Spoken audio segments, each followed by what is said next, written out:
Hello friends, welcome to M Jahan academy YouTube channel. कैसे हैं आप सब? आशा करती हूँ आप सभी अच्छे होंगे। तो फ्रेंड्स, आज मैं सीडीपी के एक बहुत ही ज़्यादा महत्वपूर्ण टॉपिक लेकर आई हूँ, जिसका नाम है आनुवंशिकता और वातावरण। ये बहुत ही ज़्यादा इंपॉर्टेंट टॉपिक है। अगर अगर आप लोग C TET, UP TET, MP TET, J TET, B TET, UP TET, KVS, REET आदि ऐसे एग्जाम की तैयारी कर रहे हो जहां पेडागोजी पूछे जाते हैं, पेडागोजी में ये टॉपिक हर बार पूछे जाते हैं, बहुत ही ज्यादा इंपॉर्टेंट टॉपिक है। ठीक है, इसे अंग्रेजी में कहते हैं हेरिडिटी एंड एनवायरमेंट। हेरिडिटी यानी आनुवंशिकता और एनवायरमेंट यानी वातावरण। ठीक है, आज का क्लास नंबर 13 है। इसके पहले और 12 क्लास हो चुका है। अगर आप लोग नहीं देखे हैं तो मेरे प्लेलिस्ट में जाकर देख सकते हैं। ठीक है, यह मोस्ट इंपॉर्टेंट टॉपिक है। अगर आप लोगों को सेशन अच्छा लगा तो लाइक, शेयर, सब्सक्राइब करना मत भूलिएगा, क्योंकि एक लाइक और एक सब्सक्राइब हमें बहुत ही ज्यादा मोटिवेट करता है वीडियो बनाने के लिए। ठीक है, तो आज का क्लास शुरू करते हैं। देखते हैं क्या क्या दिया हुआ है। देखिए, यहाँ जो कुछ भी चर्चा होगा वो एक जगह दिया हुआ है। आनुवंशिकता क्या है, इसके बारे में चर्चा होगा। आनुवंशिकता की विशेषता, इसके बारे में चर्चा होगा। आनुवंशिकता का प्रभाव, मेंडल के वंशगति का नियम, लिंग गुणसूत्र और वंशानुक्रम के सिद्धांत, वातावरण का अर्थ, वातावरण की परिभाषा, वातावरण का बच्चे पर प्रभाव, वातावरण के प्रकार, आनुवंशिकता और वातावरण के साथ बच्चे का संबंध। ठीक है, और इस टॉपिक से संबंधित कुछ महत्वपूर्ण प्रश्न भी पूछेंगे। ठीक है, तो देखते हैं अगला प्रश्न क्या है। अगला क्या आगे क्या दिया हुआ है। आनुवंशिकता क्या है, आनुवंशिकता क्या है ये आप लोगों को बताना है। आनुवंशिकता क्या है इसके बारे में अभी हम लोग चर्चा करेंगे। देखिए, यहाँ क्या दिया हुआ है। पूर्वजों से संतानों में पीढ़ी दर पीढ़ी वंशगत लक्षणों को आनुवंशिक लक्षण कहा जाता है, और उन लक्षणों के संतानों में स्थानांतरित होना आनुवंशिकता कहलाता है। देखिए, यहाँ पूर्वज, पूर्वज किसे कहते हैं आप लोगों को पता है? पूर्वज होता है हमारे पूर्व पीढ़ी के लोग, यानी मेरे माता पिता हो गया, उसके माता पिता हो गया, उसके माता पिता हो गया, इसी को हम लोग पूर्वज कहते हैं। कि पूर्वजों का जो गुण हमें मिलता है उसी को हम लोग आनुवंशिकता कहलाता है। ठीक है, हमारे माता पिता का आंख, नाक, चेहरा, त्वचा का रंग हमें मिलता है, उसके हूबहू नहीं मिलता है, लेकिन कुछ कुछ मिलता है, ऐसा चीज, उसी को हम लोग आनुवंशिकता कहलाता है। ठीक है, आनुवंशिकता का जनक क्या कौन है? आनुवंशिकता का जनक है ग्रेगर मेंडल। ग्रेगर मेंडल किस पौधे पर प्रयोग किया था? आनुवंशिकता की खोज करते समय किस पौधे का प्रयोग किया था? मटर के पौधे पर उन्होंने प्रयोग किया था। कब से कब तक प्रयोग किया था? 1856 से लेकर 1865 तक। 1800 यहाँ लिख दे रही हूँ, 1856 से 1865 तक उन्होंने प्रयोग किया था। और खोज कब हुई? आनुवंशिकता की खोज हुई 1866। ये दोनों, इन दोनों को आप लोग याद कीजिएगा, बहुत ही ज्यादा इंपॉर्टेंट है, क्वेश्चन में पूछे जाते हैं। अगर आप लोगों को पूछे कि आनुवंशिकता की खोज कब हुई तो आप लोग आंसर कीजिएगा 1866। अगर पूछे कि कब से कब तक प्रयोग किया तो आप लोग आंसर करोगे 1856 से लेकर 1865 तक। ठीक है, ये दोनों बहुत ही ज्यादा इंपॉर्टेंट है। यहाँ देखिए, आनुवंशिकता का रासायनिक आधार क्या है ये आप लोगों को बताना है। आनुवंशिकता का रासायनिक आधार क्या है ये भी पूछा जा सकता है। ठीक है, इसका आधार है डीऑक्सीराइबोन्यूक्लिक एसिड। डीऑक्सीराइबोन्यूक्लिक एसिड आनुवंशिकता का आधार है, रासायनिक आधार है डीऑक्सीराइबोन्यूक्लिक एसिड। ठीक है, इसको भी याद कीजिएगा, बहुत ही ज्यादा इंपॉर्टेंट है। देखते हैं आगे क्या दिया हुआ है। आनुवंशिकता की विशेषता, आनुवंशिकता की विशेषता क्या क्या है आइए देखते हैं। आनुवंशिकता माता पिता से संतानों में जीनों के द्वारा गुणों का स्थानांतरित होने वाली प्रक्रिया है। ठीक है, आनुवंशिकता माता पिता से संतानों में जीनों के द्वारा, किसके द्वारा स्थानांतरित होता है? आनुवंशिकता तो जीनों के द्वारा स्थानांतरित होता है। ठीक है, यह भी पूछा जा सकता है कि आनुवंशिकता किसके द्वारा स्थानांतरित होता है, तो आप लोग आंसर कीजिएगा जीनों के द्वारा। ठीक है, आनुवंशिकता का मतलब समझिए पहले, उसके पहले ये सभी चीज समझिए। इन सभी पॉइंट को आप लोग याद कीजिएगा, बहुत ही ज्यादा इंपॉर्टेंट है। तो यहाँ देखिए क्या दिया हुआ है। आनुवंशिकता द्वारा सभी जीवों की विशेषताएं निर्धारित होती है। देखिए, आनुवंशिकता द्वारा सभी जीवों की विशेषताएं निर्धारित होती है। सभी जीवों में आनुवंशिकता पाए जाते हैं। कुत्ता का भी, बिल्ली का भी, चूहे का भी, कुछ भी जानवर हो, जीव हो, सभी में आनुवंशिकता पाए जाते हैं। और यहाँ तक पेड़ पौधों में भी आनुवंशिकता का स्थानांतरित होता है। ठीक है, सभी जीवों में अगर किसी बच्चा का माता पिता समाज में मिलजुल कर रहता है तो बच्चा उसका बच्चा भी समाज में मिलजुल कर रहने की चांसेस ज्यादा होता है। सभी क्षेत्रों में नहीं पाया जाता है, लेकिन अधिकतर ऐसा ही देखने को मिलता है। ठीक है, लैंगिक और अलैंगिक दोनों प्रकार के प्रजननों में आनुवंशिकता लागू होती है। यहाँ देखिए, लैंगिक जनन और अलैंगिक जनन दोनों प्रकार के प्रजननों में आनुवंशिकता पाया जाता है। लैंगिक जनन क्या है? निषेचन की प्रक्रिया से जिस जीव का पैदा होता है, जनन करता है, उसी को हम लोग लैंगिक जनन कहते हैं। और अलैंगिक जनन होता है द्विखंडन जनन और क्या है? विखंडन और द्विखंडन, ये दोनों है अलैंगिक जनन। द्विखंडन जनन के द्वारा कोशिकाओं का विभाजन होता है। कोशिकाओं का, जैसे अमीबा हो गया, अलैंगिक जनन, वो दो खंड होकर उसका जन्म होता है। एक ही अमीबा में दो खंड होकर उसका जन्म होता है, नए प्रजनन की शुरुआत होती है। ठीक है, और अलैंगिक जनन जैसे मानव हो गया, कुत्ता बिल्ली, ये सभी हो गया लैंगिक जनन। ठीक है, दोनों प्रजनन को आप लोग समझिएगा, बहुत ही ज्यादा इंपॉर्टेंट है ये भी। आनुवंशिकता स्थिर होता है, यहाँ देखिए जोर कीजिए, आनुवंशिकता स्थिर होता है, इसे परिवर्तन नहीं किया जा सकता। अगर कोई माता पिता का आंख भूरा है, उसका बच्चा का भी आंख भूरा होने का चांसेस ज्यादा होता है, और उसे किसी भी तरह से उसे परिवर्तन नहीं किया जा सकता। इसी को कहते हैं आनुवंशिकता स्थिर होता है। ठीक है, समझ गए ना? प्रत्येक पॉइंट को आप लोग समझिएगा, बहुत ही ज्यादा इंपॉर्टेंट है। ठीक है, आनुवंशिकता द्वारा कई बीमारियां भी स्थानांतरित होती है। ठीक है, यहाँ देखिए बीमारियां भी, गुण तो स्थानांतरित होता ही है, लेकिन यहाँ बीमारी भी स्थानांतरित होता है। ये बहुत ही डेंजर चीज है आनुवंशिकता। गुण, लक्षण, बीमारी सब कुछ स्थानांतरित होता है, हमारे पूर्वजों से हमें मिलता है। ठीक है, या मधुमेह रोग हो गया, कैंसर हो गया, हीमोफीलिया हो गया, थैलीसीमिया, सिकल सेल एनीमिया, वर्णांधता, ये सभी रोग है जो हमें आनुवंशिकता द्वारा प्राप्त होता है। ठीक है, यहाँ देखिए और क्या दिया हुआ है, आनुवंशिकता का प्रभाव। आनुवंशिकता का प्रभाव दिया हुआ है। आनुवंशिकता का प्रभाव किस किस पर पड़ता है? शारीरिक विशेषता पर पड़ता है, आनुवंशिक विकार होता है, आनुवंशिक रोग का स्थानांतरित होता है, और व्यवहार पर भी आनुवंशिकता का प्रभाव पड़ता है। इसके बारे में भी मैं पहले ही चर्चा कर चुकी हूँ। और लिंग गुणसूत्र क्या है समझिए। लिंग गुणसूत्र है, मनुष्य के कोशिकाओं में पाए जाते हैं लिंग गुणसूत्र। कितने गुणसूत्र पाए जाते हैं मनुष्य की कोशिकाओं में? 46 जोड़े गुणसूत्र पाए जाते हैं मनुष्य की कोशिकाओं में 46 गुणसूत्र पाए जाते हैं। अंडाणु में 22 जोड़े समजातीय गुणसूत्र और 1 जोड़े एक्स गुणसूत्र रहते हैं। इन सबको आप लोग अच्छे से पढ़िएगा, इन्हीं सबसे क्वेश्चन बनता है। ठीक है, जबकि शुक्राणु में 22 जोड़े समजातीय गुणसूत्र और एक जोड़े पाए जाते हैं एक्स वाई लिंग गुणसूत्र। यहाँ देखिए, अंडाणु यानी माताओं में पाए जाता है 22 जोड़े समजातीय गुणसूत्र और 1 जोड़े एक्स गुणसूत्र पाए जाता है। अगर आप लोगों को पूछे कि अंडाणु में कौन सा गुणसूत्र पाए जाता है, ऑप्शन में दिया हुआ होगा एक्स गुणसूत्र, एक्स वाई गुणसूत्र, इनमें से कोई नहीं, तो आप लोग चूज करोगे एक्स गुणसूत्र।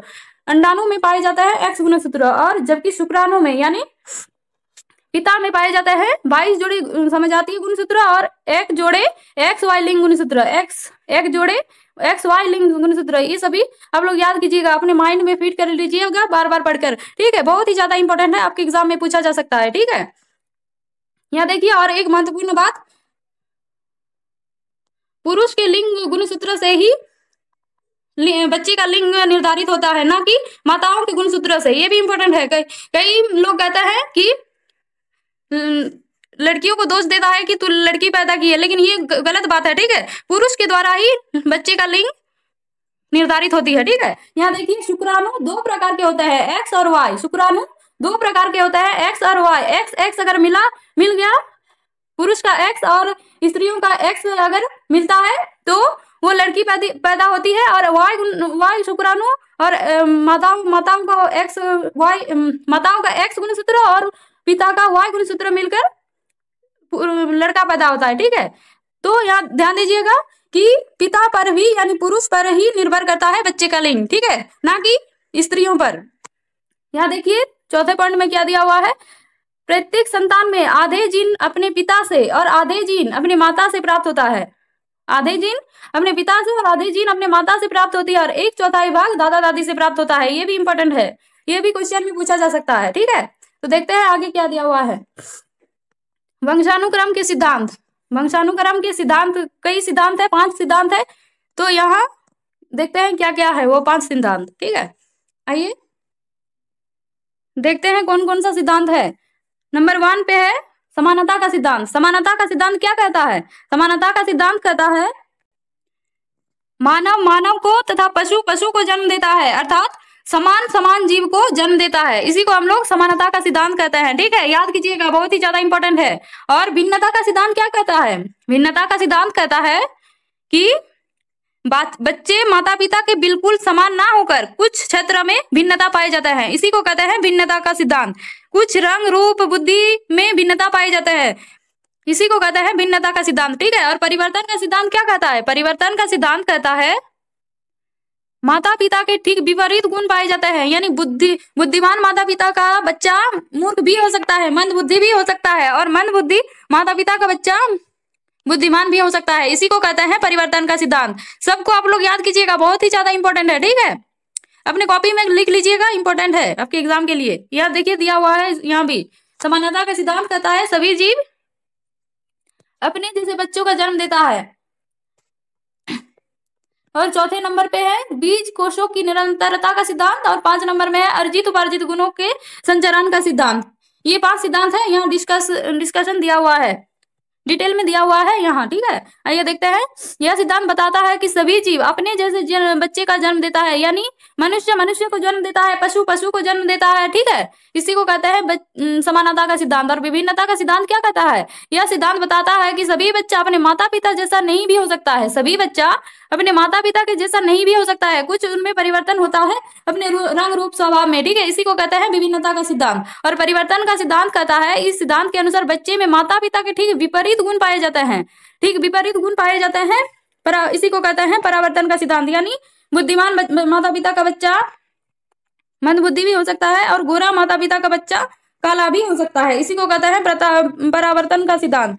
इसे और एक नाम से जाना जाता है, वो है प्रत्यागमन। प्रत्यागमन का सिद्धांत इसी को कहते हैं, यह लिख दे रही हूँ। ठीक है,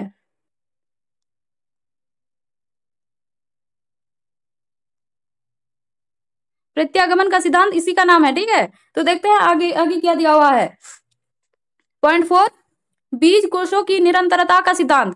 बीज कोशों का निरंतरता का सिद्धांत क्या कहता है? इस सिद्धांत के अनुसार इस सिद्धांत का प्रतिपादक बीजमैन है। यह सिद्धांत जो है इसका प्रतिपादन क्या है? बीजमैन ने। यहाँ देखिए बीज, यहाँ भी बीज और यहाँ भी बीज, इससे रिलेट कीजिएगा। जितना अधिक रिलेट करके पढ़ोगे उतना ही ज्यादा दिन आपके माइंड में टिक सकेगा। ठीक है, ये जर्मनी के निवासी थे, इसे भी याद कीजिएगा।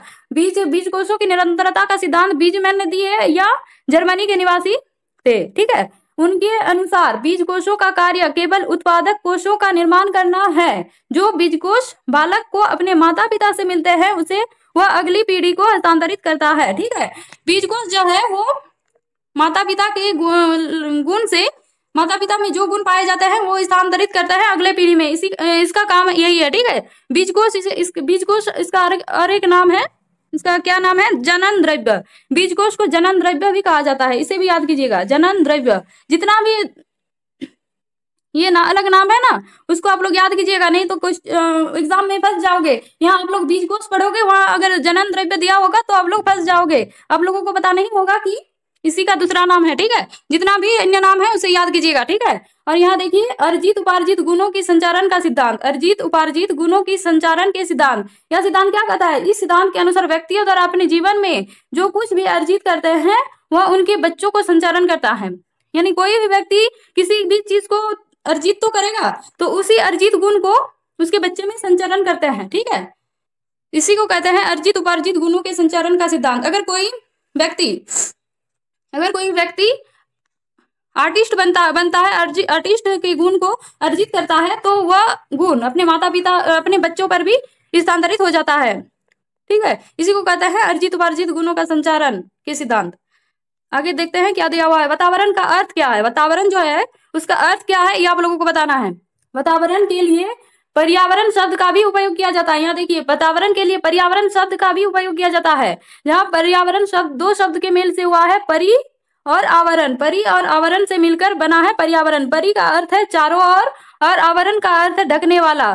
परि का अर्थ है चारों ओर, आवरण का अर्थ है ढकने वाला। ठीक है, इसी तरह वातावरण का अर्थ हुआ हमारे चारों ओर उपस्थित हुए सभी पदार्थ जो हमें ढक कर रखा है। हमारे आसपास जितने भी पदार्थ है उसी को हम लोग कहेंगे वातावरण। इसी के अंदर जलवायु आएगा, परिवेश आएगा, सामाजिक परिवेश, सभी कुछ आएगा इसी के अंदर, ठीक है। मनोवैज्ञानिक के अनुसार वातावरण क्या है, यहाँ देखिए, मनोवैज्ञानिक के अनुसार वातावरण का अर्थ है वह सभी चीज जो व्यवहार को प्रभावित करता है। मनोवैज्ञानिक के अनुसार वातावरण का अर्थ है वह सभी चीज जो मानव व्यवहार को प्रभावित करती है, इसी को हम लोग वातावरण कहेंगे, ठीक है। तो समझ गए, ये बहुत ही आसान चीज है। देखते हैं आगे क्या दिया हुआ है। वातावरण की परिभाषा, वातावरण की परिभाषा क्या है, कौन कौन से मनोवैज्ञानिक कौन कौन से परिभाषा दिया है, ये आप लोगों को यहाँ ध्यान से पढ़ना है, ठीक है। यहाँ जो बोरिंग मनोवैज्ञानिक है वह उसके अनुसार क्या है, देखिए, वातावरण किसी व्यक्ति का पर्यावरण उसके गर्भाधान से लेकर उसकी मृत्यु तक होने वाली उत्तेजनाओं का योग होता है। बोरिंग जो मनोवैज्ञानिक थे उनके अनुसार किसी व्यक्ति का पर्यावरण उसके गर्भाधान से लेकर उसकी मृत्यु तक होने वाली उत्तेजनाओं का योग है, ठीक है। इसी को हम लोग वातावरण कहेंगे। यहाँ देखिए, कुछ पॉइंट को आप लोग याद करना है, पूरा का पूरा परिभाषा याद करने की कोई जरूरत नहीं, ठीक है। गर्भाधान से लेकर मृत्यु तक है, जो भी जहां भी लिखा दिखा गर्भाधान से लेकर मृत्यु तक, इसको आप लोग बोरिंग लगा दोगे, ठीक है। बोरिंग पूरा का पूरा परिभाषा याद करने की कोई जरूरत नहीं है। यहाँ देखिए, गर्भाधान से लेकर मृत्यु तक, इसके बारे में किसने कहा है, बोरिंग ने, ठीक है। इसी तरह से आप लोग कुछ 4-5 से शब्द को याद करके अपने पूरा का पूरा परिभाषा पहचान सकते हो, ठीक है। यहाँ देखिए, डॉगलस और हॉलैंड के अनुसार वातावरण क्या है। डॉगलस और हॉलैंड के अनुसार वातावरण क्या है, यानी पर्यावरण। पर्यावरण और वातावरण एक ही चीज है। पर्यावरण शब्द सभी बाहरी ताकतों, प्रभावों और शक्तियों तथा स्थितियों का समुच्चय है जो जीवन, व्यवहार, स्वभाव, वृद्धि, विकास और परिपक्वता को प्रभावित करता है, ठीक है। इनके अनुसार ये परिभाषा है। यहाँ देखिए, 4-5 से शब्द आपको लोगों को याद रखना है। बाहरी परिवेश, यहाँ बाहरी, सभी बाहरी ताकत, प्रभाव और शक्तियों, इन शक्तियों और स्थितियों का समुच्चय, इनको आप लोग याद कीजिएगा तो ऑटोमेटिक पूरा का पूरा परिभाषा आप लोग पहचान पाओगे, ठीक है। सभी बाहरी ताकतों, प्रभावों, शक्तियों तथा स्थितियों का समुच्चय किसने कहा, डॉगलस और हॉलैंड ने, ठीक है। इस 4-5 शब्द को याद करके आप लोग पूरा का पूरा परिभाषा याद रख सकते हैं इस ट्रिक से, ठीक है। ये ट्रिक है परिभाषा को पहचानने के लिए, ठीक है। तो देखते हैं आगे क्या दिया हुआ है। वातावरण का बच्चे पर प्रभाव, वातावरण का बच्चे पर क्या प्रभाव पड़ता है, आइए देखते हैं। शारीरिक स्वास्थ्य पर वातावरण का प्रभाव पड़ता है, मानसिक स्वास्थ्य पर वातावरण का प्रभाव पड़ता है, विकास पर वातावरण का प्रभाव पड़ता है, सीखने पर वातावरण का प्रभाव पड़ता है, व्यक्तित्व पर वातावरण का प्रभाव पड़ता है, आदत निर्माण पर वातावरण का प्रभाव पड़ता है, और सामाजिक आर्थिक स्थितियों पर भी वातावरण का प्रभाव पड़ता है, ठीक है, बच्चे पर। यहाँ शारीरिक स्वास्थ्य पर कैसे वातावरण का प्रभाव पड़ता है, अगर अच्छे वातावरण में बच्चा रहेगा तो उसका शारीरिक स्वास्थ्य भी अच्छा रहेगा। अगर प्रदूषित जगह में बच्चा रहेगा तो उसका शारीरिक स्वास्थ्य अच्छा नहीं रहेगा, ठीक है।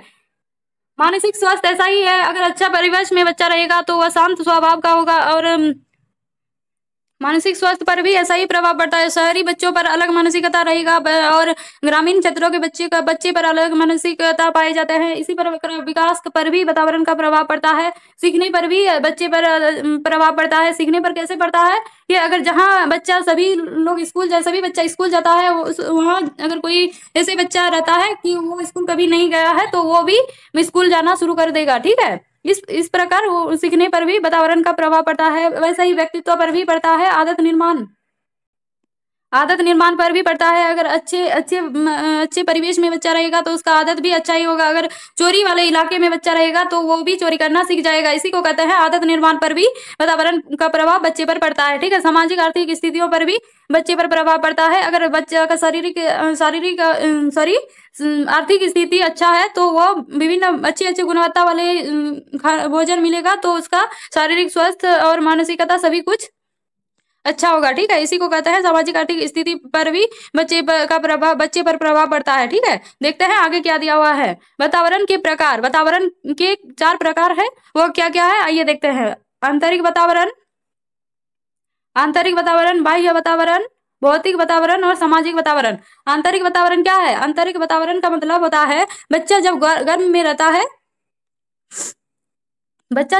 में रहता है तो उस समय जो वातावरण माँ को मिलता है उसी को कहते हैं आंतरिक वातावरण। और बाह्य वातावरण का मतलब होता है जन्म के बाद जो वातावरण उन्हें मिलता है उसी को हम लोग बाह्य वातावरण कहते हैं। भौतिक वातावरण होता है जलवायु, हवा, परिवेश, इसी को हम लोग भौतिक वातावरण कहते हैं। बच्चे के आसपास में जो पर्यावरण है उसी को हम लोग भौतिक वातावरण कहते हैं। उसके घर की स्थिति, जलवायु, ये सभी होता है भौतिक भौतिक वातावरण। और सामाजिक वातावरण है बच्चा जिन लोगों के साथ रहता है उसी को हम लोग सामाजिक वातावरण कहेंगे। बच्चे का पीयर ग्रुप हो गया, उसका ग्रुप हो गया, उसके माता पिता परिवार हो गया, स्कूल हो गया, इसी को हम लोग सामाजिक वातावरण कहेंगे। ठीक है, इन सभी को आप लोग याद कीजिएगा कि कौन सा वातावरण क्या कहा जाता है। ठीक है, इस पर भी क्वेश्चन बन सकता है। ठीक है, यहाँ देखिए अनुवंशिकता और वातावरण के साथ बच्चे का संबंध। अनुवंशिकता और वातावरण के साथ बच्चे का संबंध क्या है, ये आप लोगों को यहाँ देखना है। अनुवंशिकता और वातावरण दोनों ही बच्चे पर मुख्य भूमिका निभाते हैं।